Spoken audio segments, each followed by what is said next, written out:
அஸ்ஸலாமு அலைக்கும் வரஹ்மத்துல்லாஹி வபரகாத்துஹு. நம்ம எல்லாருமே சொர்க்கத்தை முன்னோக்கித்தான் நம்முடைய செயல்பாடுகளை அமைத்து கொண்டிருக்கிறோம். ஒரு முஸ்லிம் அப்படித்தான் இருக்க வேண்டும். எந்த காரியம் செய்தாலும் சொர்க்கத்தை முன்னிறுத்தி அந்த காரியத்தை தொடர்ந்து கொண்டே இருக்க வேண்டும். சொர்க்கம் எப்படி கிடைக்கும்? பொதுவாக நாம் சோம்பேறித்தனத்தாலோ அல்லது களைப்பினாலோ இபாதத்துகளை தொழுகையை செய்ய தவறிவிடுவோம்.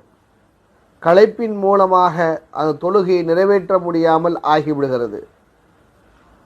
ஷேக் சாலிஹுல் ஃபௌசான் ரஹிமஹுமுல்லாஹ் அவர்கள் குறிப்பிடுகிறார்கள், அல் ஜன்னத்து லா துனாலு பில் கஸ்லி வன்னௌமி வர்ராஹதி.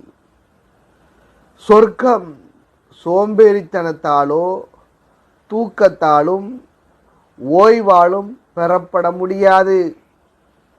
இன்னமா துனாலு பித்தாபி ஃபில் அமாலி ஸாலிஹா. மாறாக அது நற்செயல்களில் களைப்போடு ஈடுபடுவதனால்தான் கிடைக்கிறது. நன்மையான காரியங்களில் களைப்போடு ஈடுபடுவதன் மூலம் கிடைக்கிறது.